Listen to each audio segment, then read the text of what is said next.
And welcome to the podcast, everybody. I'm telling you, this week, I can feel it in my brittle bones. It's probably not the weather changing that I'm feeling. It's definitely the energy of this podcast and the greatness we're going to bring to you. From top to bottom, stacked show. We got so much to talk about. Trust me, I even tossed in an audible on here that nobody's expecting. It's going to be a good amount of topics and good discussions. And as always, I am your host, Armin. And as always, I am joined by the one and only Mitch. What's up? You can follow me on Twitter at 692tweets. I was actually waiting for, you stopped. It seemed like you stopped mid-sentence there, and I was like, "What's he going to say?" Just he cut some. I wasn't sure. That really threw me for a loop. Yes. I was like, "There's some Destiny joke coming here somewhere." Something's coming in. Playing it 20 minutes ago. Don't worry, we'll talk about Destiny in a little bit when we talk about Sony. But yeah, we will. Hey, along with that, we are exploring uncharted grounds here. No, we're not, because Tristan is here with us as always. Yeah, no, don't talk about TV stuff. But yeah, you can catch his G Chance on Twitter. God. So yeah, hopefully you guys enjoy this show. We are going to be talking about a bunch of stuff. For this week, I had to skip a bunch of the Q&A just because I forgot to put up a new one on there, and some of the ones that we already had were kind of outdated by the time we got to them. So I'm going to put up the topic back up on the community section. You guys fill it out, and then we'll have another couple weeks of Q&A. But trust me, we'll make up for it with this good show. And then, of course, going to the rankings for the bonus topic and everything, and talking about the agenda that's coming at us. So it's going to be a lot of good stuff, from members' topics to the topics in this show. So with all that out of the way, there's nothing really else we can talk about besides our first top. Reportedly, sources close to me, close to nothing really, are reporting, and other sources are disputing it, but the fact of the matter is nobody can back up anything they're saying in regards to this, that Ben Affleck has apparently been offered a massive DCEU return deal that would see him star as the central character to a giant mega crossover event. I'll believe this when Amber Heard gets her own movie in DC.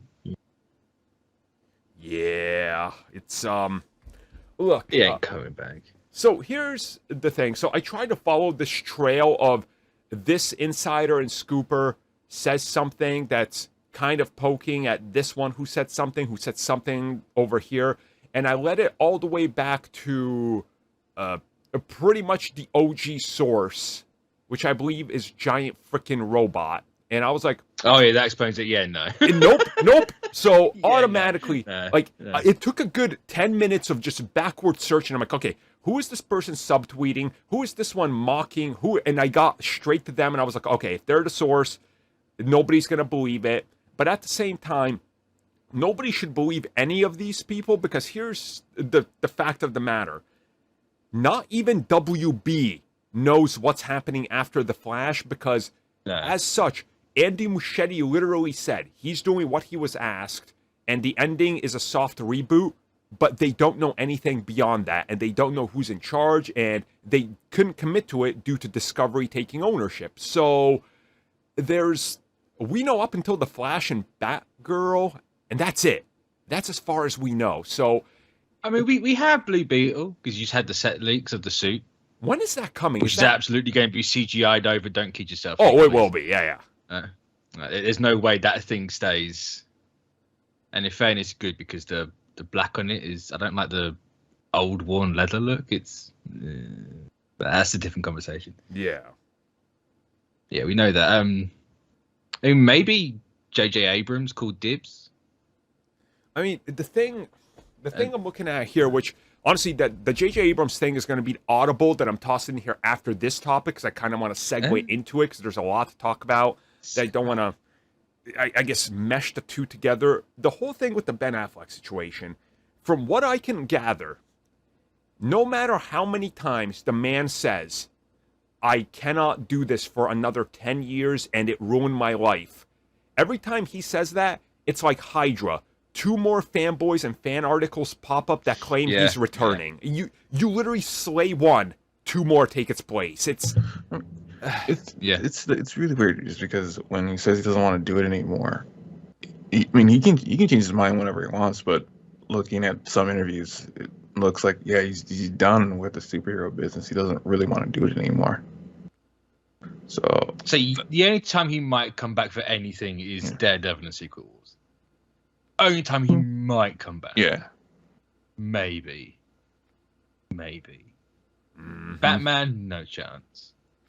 Yeah, it's... And even looking at that giant freaking robot, they have he's done, he's coming back, he's done. They're just covering their own tracks. So they can go scoop confirmed. If you write 1 million articles and each one is slightly more derivative of the last one claiming something else, chances are when Ben Affleck comes back and if he's written off and you're like, he gets written off because he's in a horrific motorcycle accident, Batman can't walk, or they're like, well, we guessed that one. It's like, well, you guessed every other one, so you just, what? I understand why people want Ben Affleck to get his fair shot at it. I get it, but we literally have set photos of the DCEU after Flashpoint, or the Flash movie, and it's literally Michael Keaton, and he's even said it's an extended role, and people have reported it's upwards of 5 films that he signed on for. So why would Ben Affleck stay around? And I just want to put this one out there as well. This is what I don't understand. Like, well, they're going to have 2 Batmans. So you're telling me that both Michael Keaton and Ben Affleck are both playing Bruce Wayne in the same city? What? How does that even work? That's how, when they copy Marvel for the incursions and lead into Infinite Crisis. Oh my God, That's how that works. And I can't. In fairness, if you can get Affleck back to do that, fair play. Yeah, totally down for that. It's not gonna happen. No, that is yes, people want a fair shot. Yes, he should have got a fair shot. What people are forgetting is if the man doesn't want it, the man doesn't want it. Leave him the hell alone. Yeah, exactly. All right. If he wants to do it, he will come back and do it. Mm-hmm. End of. Yeah, that's sort of the thing. And I don't know what else we can say about this other than it's probably not going to happen. So this massive return with a $30 million payday, that's like 15 more than The Rock, who's the highest paid earner in Hollywood. That is, no. Yeah, No, not happening. So why would Discovery want him back? The power of the Snyder Cut. Why are they going to look at why are they going to look at any of the old Snyder stuff and be like, you know what, let's bring him back? You know what? We loved when they burnt X amount of money that nobody has found out yet besides a couple people. Boy, let's triple down on that. Yeah. I can just imagine Zaslav, he saw the files. No movie on HBO Max. Exactly. No HBO Max movie can be over 30 million now? Yeah. But we're going to spend the entire budget of one to bring this one guy back. That makes sense, doesn't it? Exactly. Come on now. Exactly. Let's segue on over into Discovery looking at the financials for what WB and DC did and going, did you actually just set money on fire by the bucketful every day? Because yes, they did. The correct answer is yes, they did. Yeah. So what we learned recently is we can't commit more than $50 million to anything original and or specifically DC on HBO Max anymore. So scrap the Wonder Twins movie, and we're going to... Rip. Yeah, we're pulling back budgets, which probably explains what I've been telling people, that Green Lantern is in a weird state of limbo, because I saw some of the numbers for how much they're estimating per episode to cost.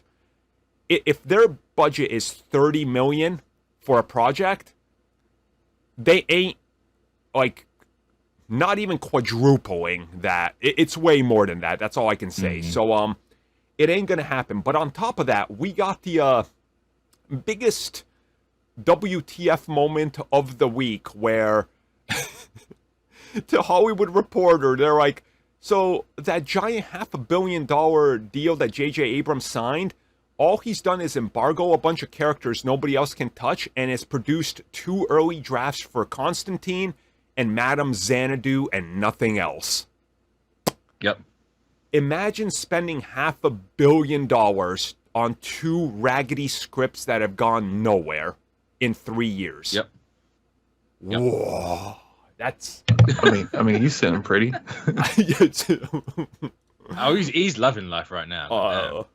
And on top of this, I went back just to confirm because I was like, either my brain is messing with me or I know they had a falling out last year. And I went back. So the deal that he scored this one with, he signed a TV series on in 2018 for HBO, which is costing $200 to $400 million. Started production in 2018, still hasn't come out yet. They need more money for post-production for just the first season. And during that, he was developing Stephen King's Overlook Hotel. And after all the development, WB and HBO said, we can't afford this. So that project got shopped to somewhere else and to somebody that bought it, and it hasn't been disclosed who yet. So he's done 2 projects on the side for them. One that completely fell through and one that spent $200 million and needs another $200 million to finish. $1 billion spent on him almost in 3 years with nothing to show for it. I am amazed that they're even. Why WB was sold? It's. I don't know anymore. Like, when is he actually going to deliver a project? What do you think the first project's going to be? Like, I don't think he is. Maybe that Hot Wheels thing that was announced. I think that might be it, but I don't think he's actually ever going to get anything off the ground. I think that deal is just going to expire, and he's going to be like, "Cool, I'm going somewhere else." Yeah, I'm honestly at kind of like at a loss for words with what they've done. You know, you look at J.J. Abrams as a brand, right? Because he's got like the Bad Robot brand and stuff. How does he keep failing upwards? Because he's a white guy.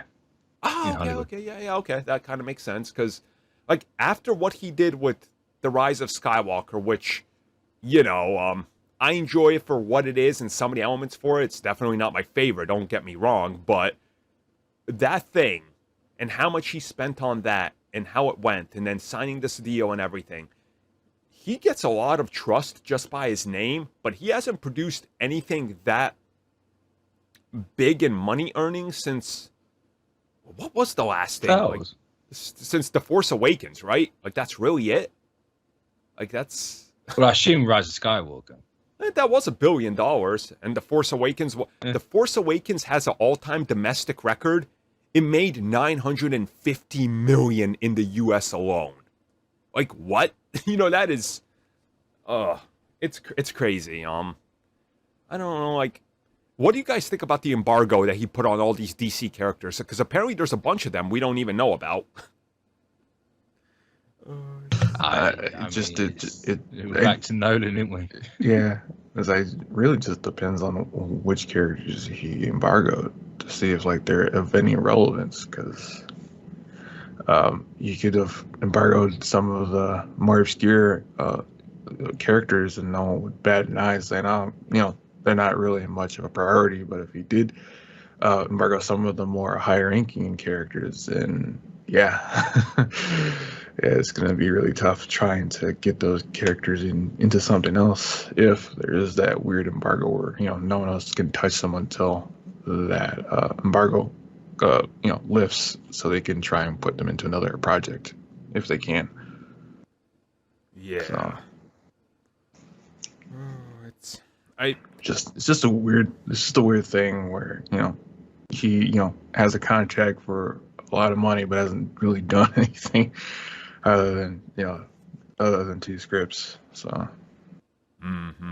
it's Chat saying if they have an embargo on Green Lantern, they're going to be mad. He hasn't got Green Lantern. Don't worry. Yeah, That's Jeff Johns. that's If that happens, no.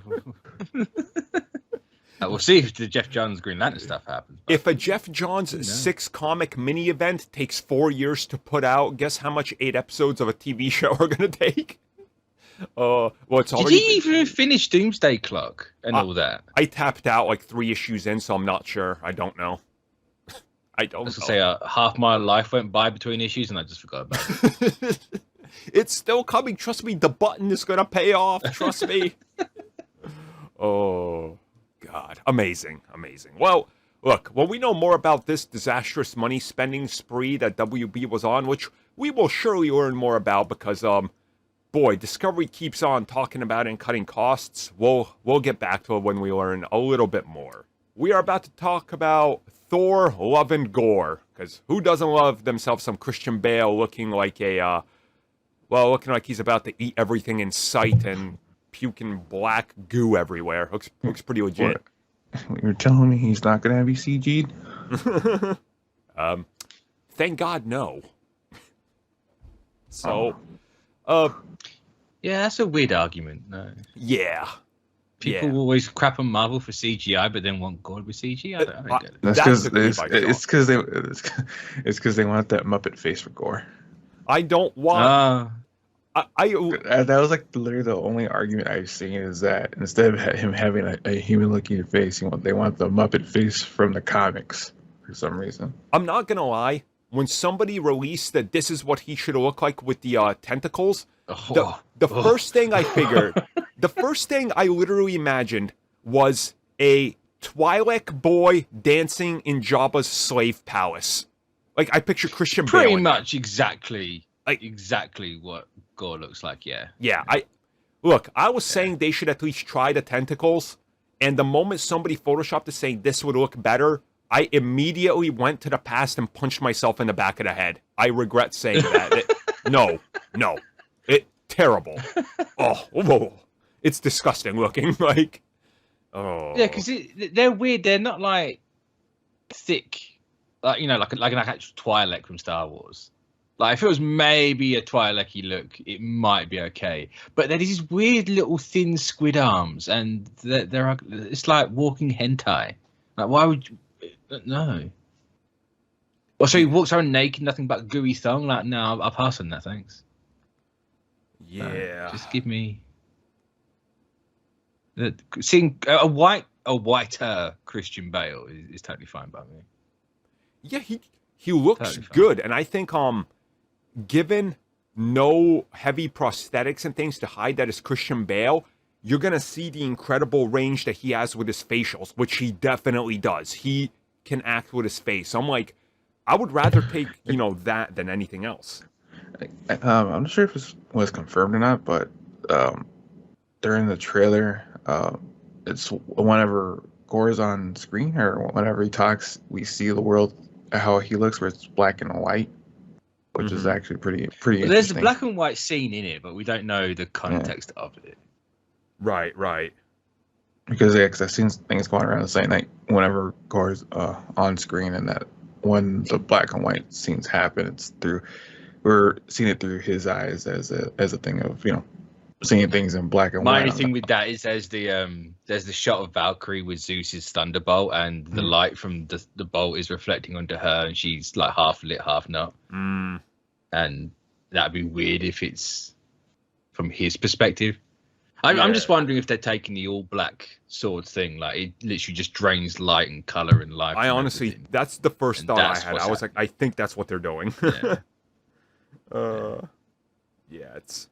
Also, I guess the trailer confirms that it's not actually Olympus they're visiting; it's the omnipotent city, like the nexus for all gods.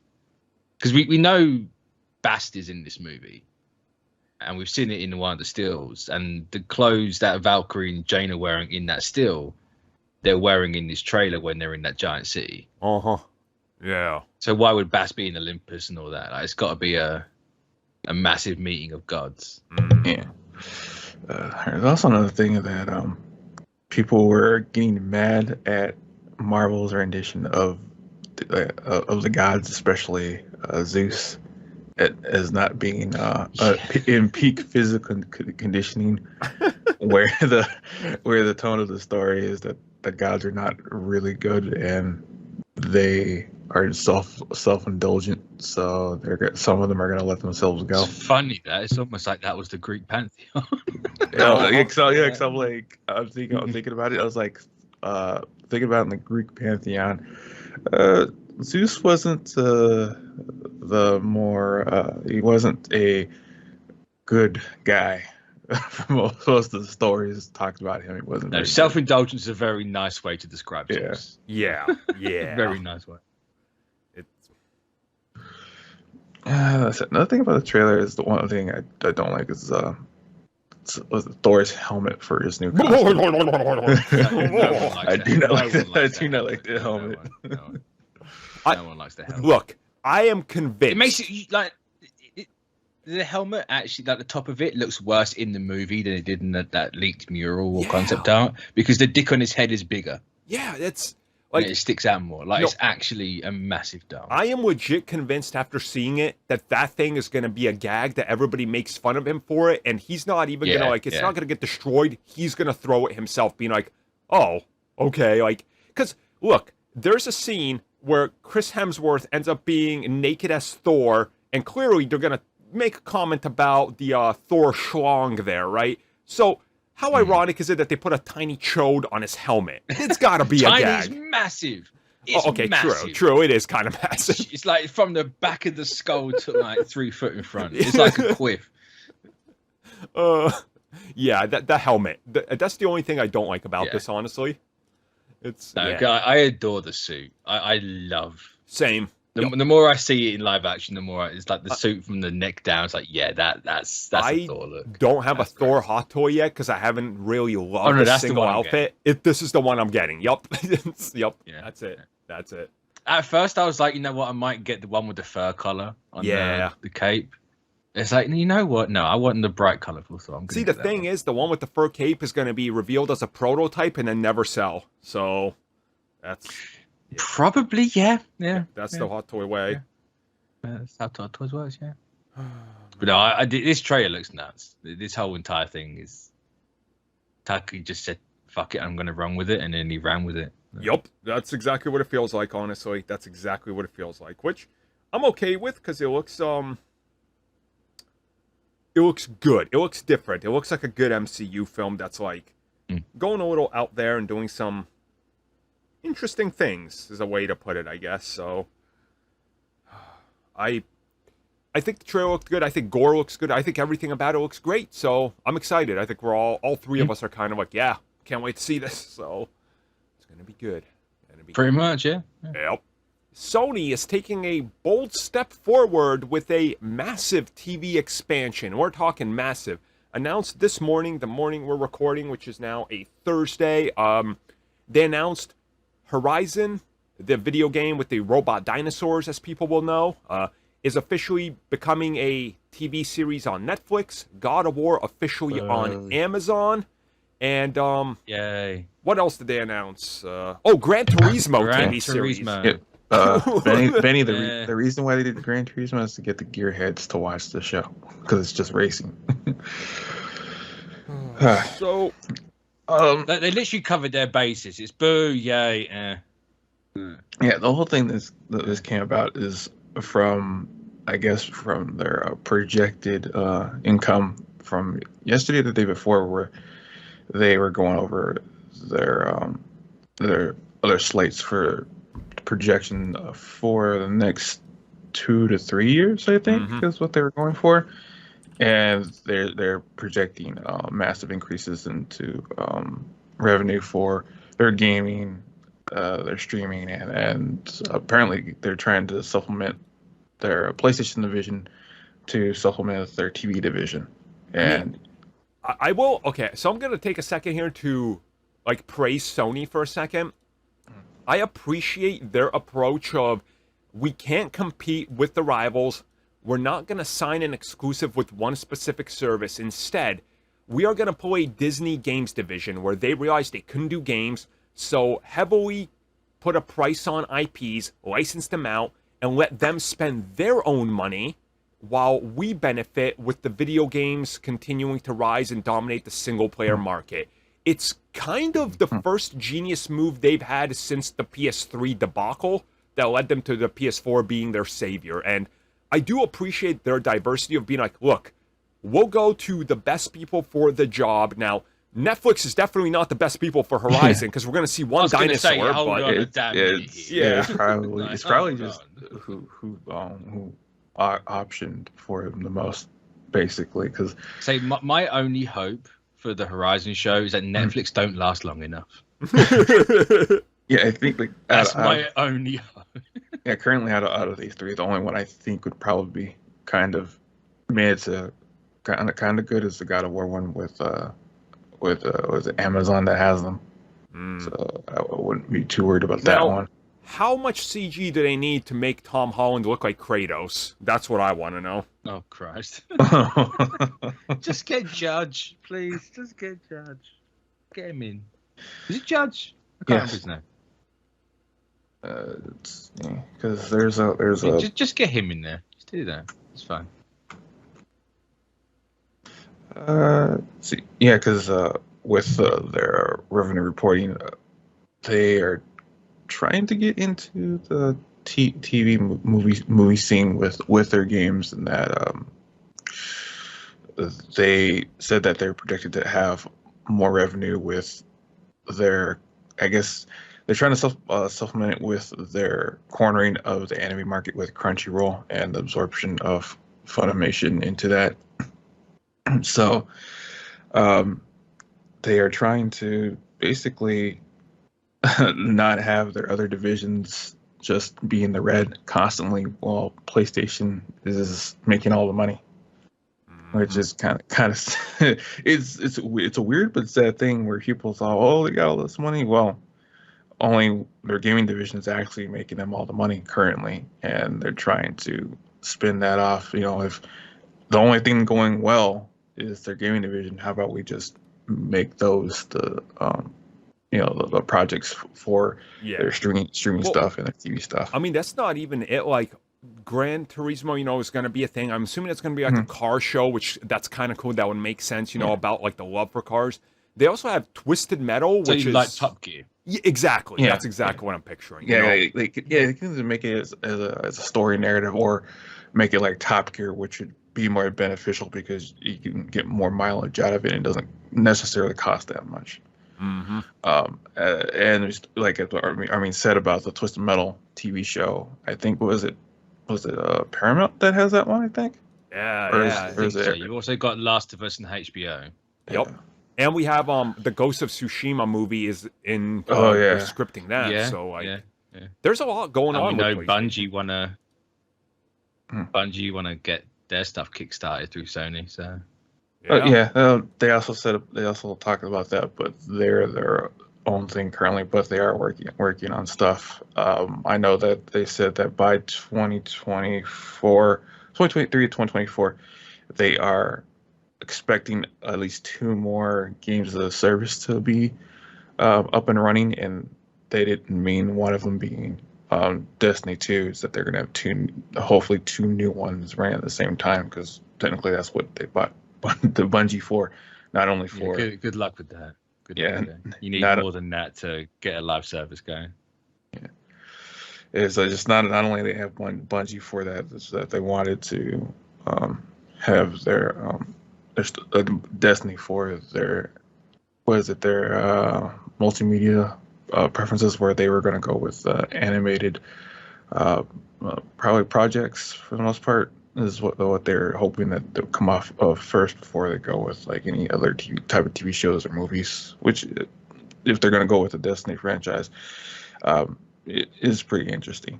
And hopefully they do go off with that, because there's a lot of stuff in there that they can make for a limited TV series and stuff, which should be really cool.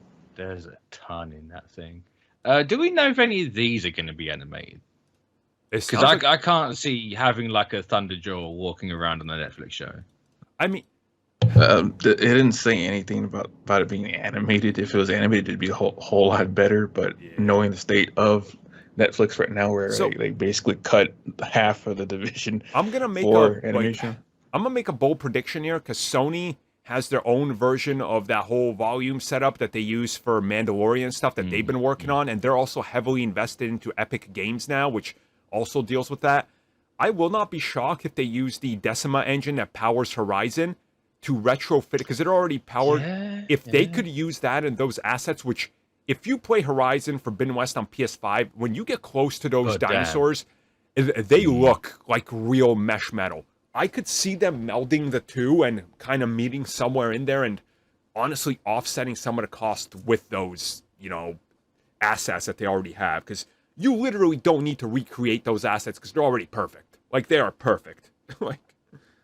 I mean, depends how high res they were made, right? If their poly count's not that high, because you'd want to knock them up a bit for yeah. TV show. Like, Uh-huh. if they're not that high, if not high enough, then you got to remake the models again. Yeah, and when they're in motion or in the distance, you can use the game ones. Don't worry about it, because it is what it is. As she walks closer, the poly count goes up. It's like the old games where it draw just pops in. distance. Yeah. Yeah.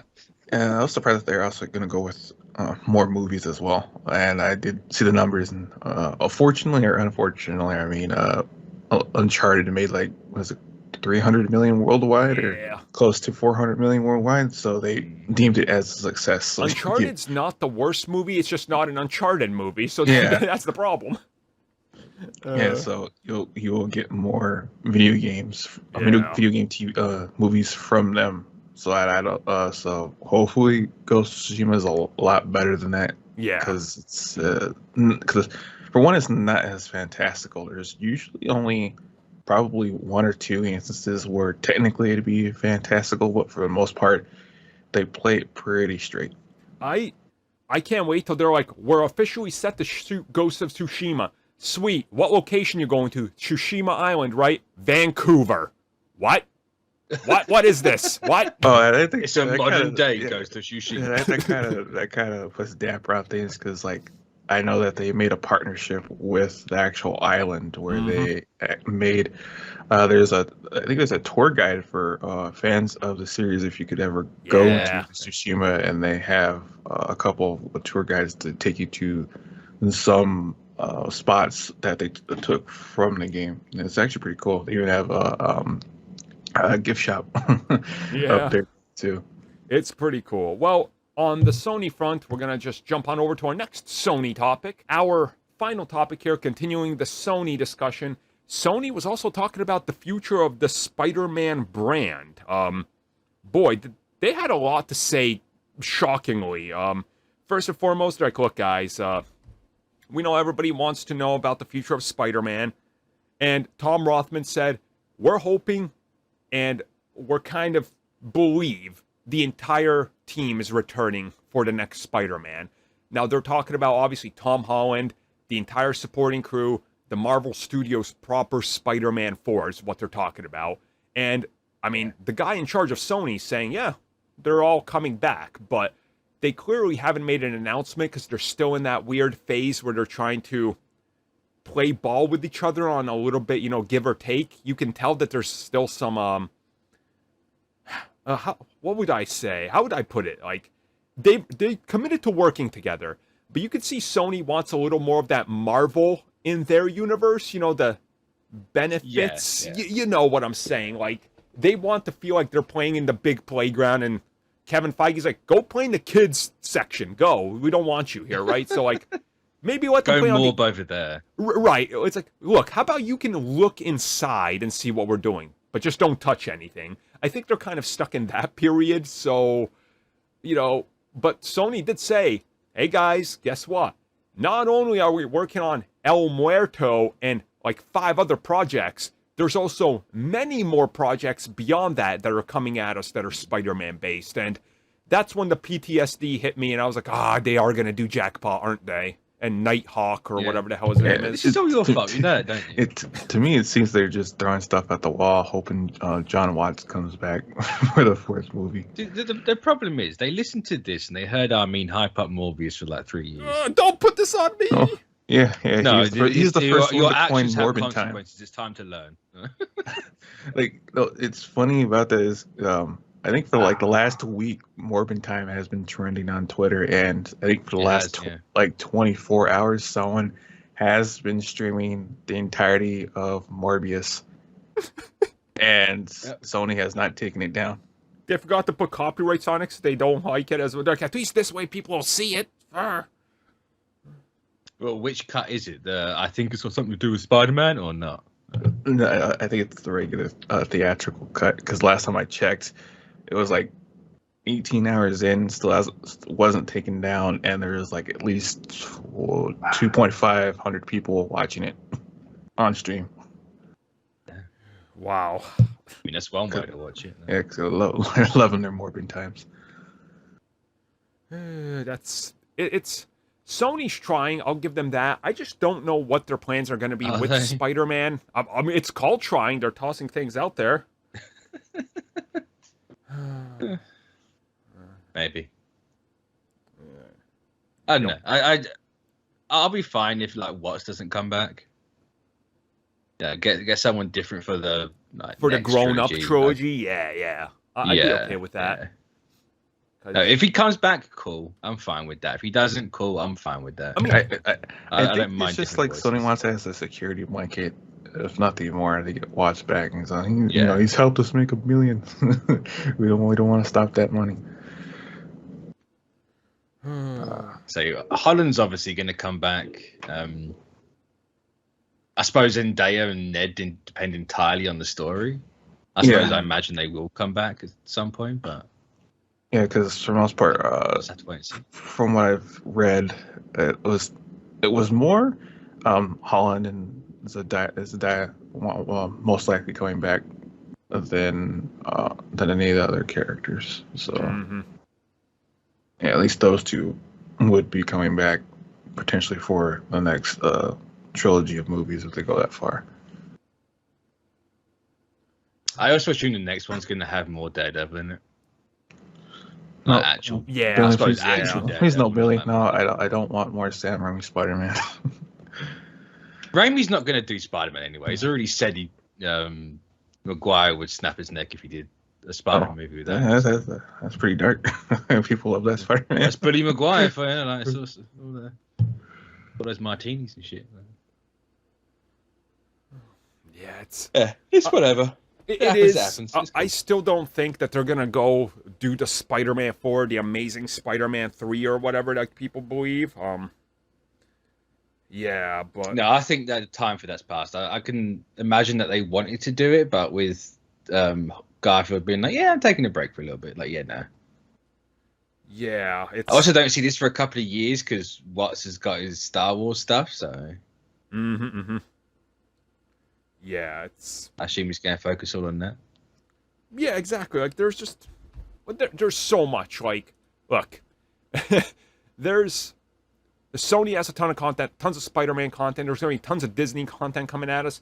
If Spidey takes an extra year to 2 to get out, they got the working relationship, which means Sony doesn't have to rush Spider-Man films anymore, which I think is a benefit to everybody involved. Because remember before, it was like, if we ain't starting a script... Every 2 years. Yeah, it was just like, that's why they had to get The Amazing Spider-Man out no matter the cost. It was like, we need to get this done. Like, I keep forgetting that we are getting another Spider-Man project, being an animated prequel. So I don't have to worry about Spider-Man. Yeah, we are the old high school years, yeah. Yeah, so you don't have to be worried about, we're not going to get any more Spider-Man. Still got that animated prequel. yeah, I can't wait for that. I'm excited to see what they have there, because it'll be interesting. Because since it's animated and set in the MCU, it gives us a little bit more freedom that they could put in some more, like, you know, street heroes and, like, things on the side that we didn't necessarily see while he was just slowly active behind the scene. Like, that's kind of cool to me. I like that. Just, I hope they do it right. That's kind of it. I assume they will. As long as it's better than What If. Like, Yeah, yup. And if you guys would like to see why we say better than What If, check out our rankings over in the member section where we're running down every single MCU from our least favorite to our favorites. So that has effectively brought us to the end of this show. Hopefully you guys enjoyed it. We had 4 main topics, and we tossed in a random JJ side swiped into the goddamn lane and detoured the entire conversation into a train wreck. But hey, like DC, we have to get it in there. Yeah. Hopefully you guys enjoyed the show. We hope you did. Next week we'll be back with more Q&A, I hope. And if here's the thing, if you guys ever wanted to know how Abrams would handle Spider-Man, he did do a mini-series with his son, and it's not good. do you know what? I totally forgot about that. That's a good segue. That's It was, good. it was a couple years back, and there is multiple delays to that book, and after reading all of it because I was bored, it's not good at all. Didn't they have some new villain in there as well? Not really. I never read it. I was excited. It was a story. It was a similar story about down near like Peter. Mary Jane dies. He has a son who has spider powers too. He becomes the new Spider-Man, and it was basically a resentment story for the son because the dad didn't want to be a hero and try anymore. So it was Peter being not Peter for the most part, and his son resenting the fact that he doesn't want to try and help people because Mary Jane was dead. So it was just retreading old ground, but with the Abrams touch. Amazing. So, Did it have a bunch of lens flare in the actual comic? I'm not sure. It's basically the mystery box. The deal with it. It was like the only trick he knows, the mystery box. Amazing. Oh, damn it, JJ. Well, it's like the only like saving grace to it was Sarah Pacelli was the artist on that she's book. so but good. So yeah. Yeah. Well, that's how that went, everybody. So thank you for joining us. Hopefully you enjoyed this podcast. Hopefully we see you in the members section. And until next time, say no to gore with tentacles. Ugh.